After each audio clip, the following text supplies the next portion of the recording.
Hello guys, আমি TSF gym member Priyajit Ghosh. আগের ভিডিওতে আমি দেখিয়েছিলাম হচ্ছে ডেডলিফটের ভেরিয়েন্ট। এই ভিডিওতে আমি দেখাবো হচ্ছে স্কোয়াটের ভেরিয়েন্ট। তো এবার আপনারা যদি আগের ভিডিও না দেখে থাকেন তাহলে আমি ডেসক্রিপশন বক্সে লিঙ্ক পাঠিয়ে দেবো, দেখে নেবেন। আজকে আমি দেখাবো চার রকমের ভেরিয়েন্ট স্কোয়াটের। ফার্স্ট হচ্ছে ইউনিভার্সাল স্কোয়াট, যেটা নিয়ম হচ্ছে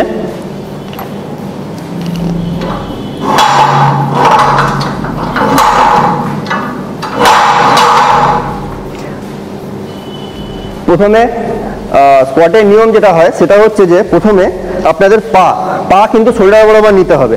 পা না ছোট হবে না বেশি বড় হবে। পা শোল্ডার বরাবর নেওয়ার পর আপনাদের মাপটা নিতে হবে।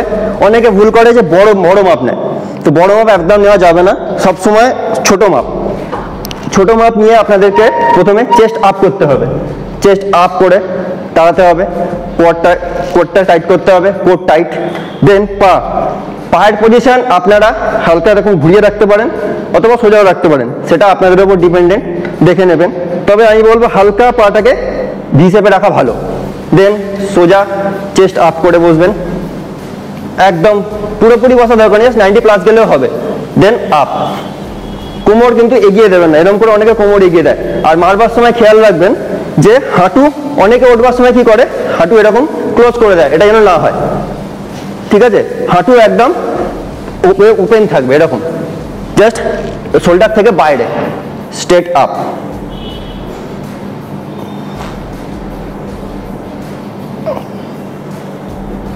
একদম বডি স্ট্রেট থাকবে।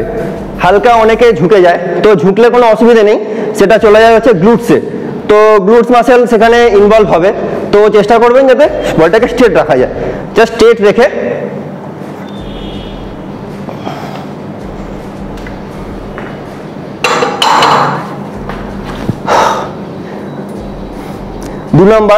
দু নম্বর আমি যেটা দেখাবো সেটা হচ্ছে সুমো স্কোয়াট। তো এখানে সুমো স্কোয়াটে এটা একটা অন্যরকম ভেরিয়েন্ট বলতে পারেন। সুমো স্কোয়াটের নিয়ম হচ্ছে পাটাকে অ্যাপ্রক্সিমেট একটা অ্যাভারেজ ওয়াইজ একটু ডিস্টেন্সে রাখবেন, যাতে হাঁটু ক্লোজ এরকম যাতে না হয়, হাঁটু বসা বাইরে বসবে। দেখুন আমি একটা ফ্রি মেরে দেখিয়ে দিচ্ছি। হাঁটু এই, বডি থাকবে স্ট্রেট, চেস্ট থাকবে আপ, এই হচ্ছে হাঁটু। আর স্কোয়াট মারবার সময় খেয়াল রাখবেন হাঁটু যাতে নখের বাইরে না যায়, সেটা একদম ভেতরে থাকবে, আঙুলের ভেতরে থাকবে। অনেকে কি করে স্কোয়াট করবার সময় আগে হাঁটু ফেলে, এটা যেন না হয়।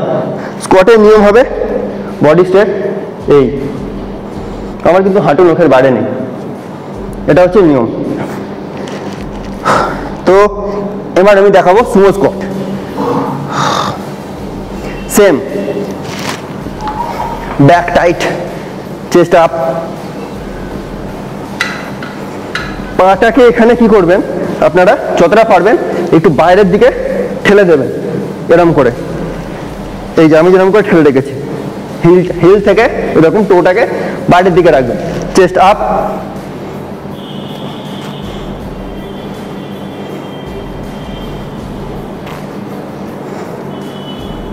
আমার কিন্তু হাঁটু ভেতরে যাচ্ছে না, হাঁটু কিন্তু বাইরেই থাকবে।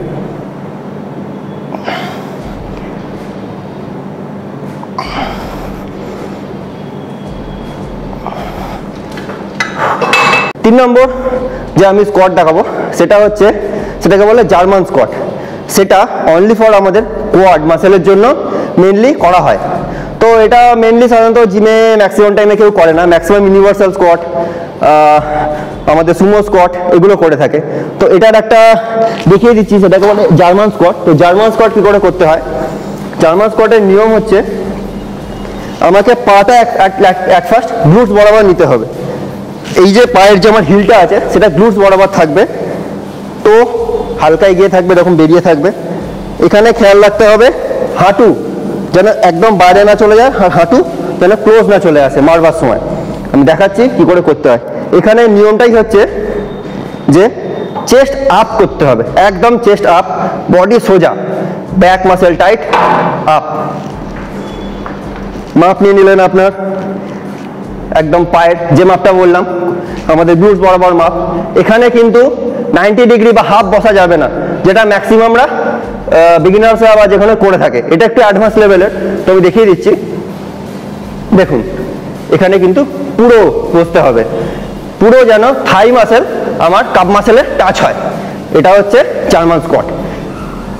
এটা মেইনলি কোয়াড মাসেলের জন্য আমরা ব্যবহার করে থাকি। তো এটা পায়ের জোর বাড়াবার খুব ভালো ব্যায়াম, আপনার খুব ভালো এনহ্যান্স হয়।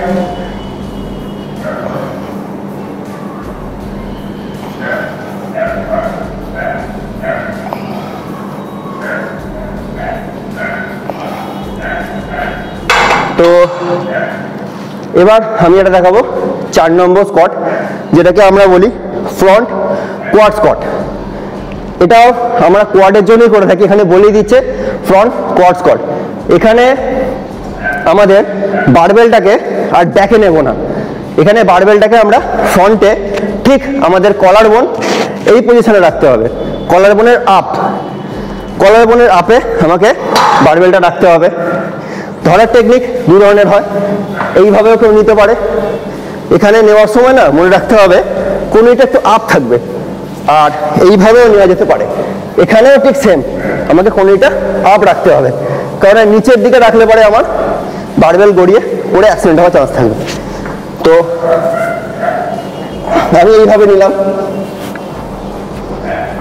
এখানে পা একদম শোল্ডার বরাবর সমান থাকবে। এখানে বসার নিয়ম হচ্ছে সোজা,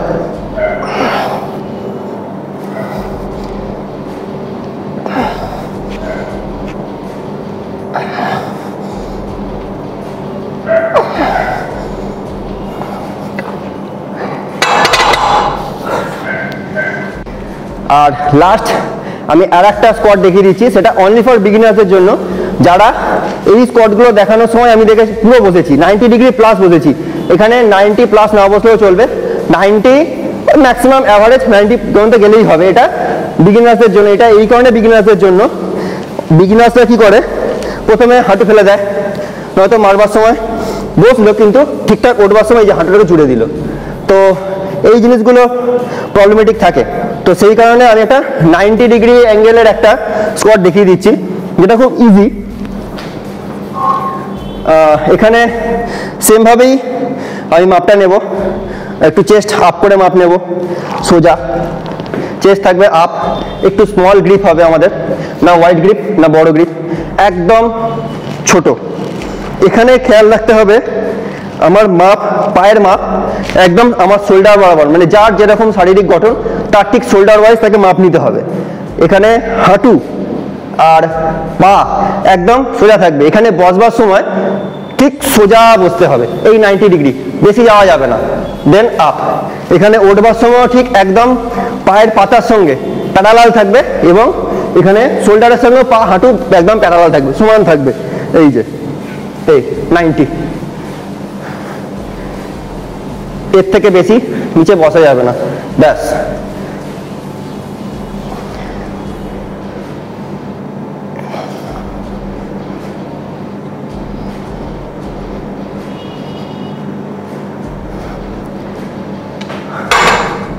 আর স্কোয়াট করাবার সময় খেয়াল রাখতে হবে সব সময় চেস্ট আপ থাকবে, কোমর যেন ওভাল না হয়ে যায়। আমার খেয়াল রাখতে হবে যেন স্পাইনাল কর্ড এরকম ওভাল না হয়ে যায়। অনেকে স্পাইনাল কর্ড কিন্তু এরকম ওভাল হয়ে যায় মারবার সময়, পুরো বসবার সময়। তো সেই কারণে আমার নট নিড পুরো বসতে হবে। এটা দরকারই নেই যে আমার হাঁটুটাকে আমি ড্যামেজ করব, পুরো আমার দেখতে হবে যে আমি পার্টিকুলার মাসেলটাকে আমি ইনভলভ করছি, এইটা খেয়াল রেখে আমাকে স্কোয়াট করতে হবে। পুরো বসে আমি হাঁটু ড্যামেজ করলাম, আমার পারফেকশন হলো না, দেন আমার কোমর ইনজুরি হলো, এটা যেন না হয়। আমাকে মাথায় রাখতে হবে আমি পার্টিকুলার এটা পায়ের মাসেলের জন্য করছি। তো সেই কারণে 90 প্লাস অ্যাভারেজ গেলে পারি এনাফ।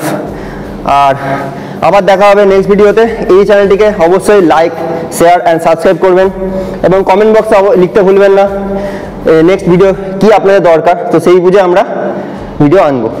নমস্কার।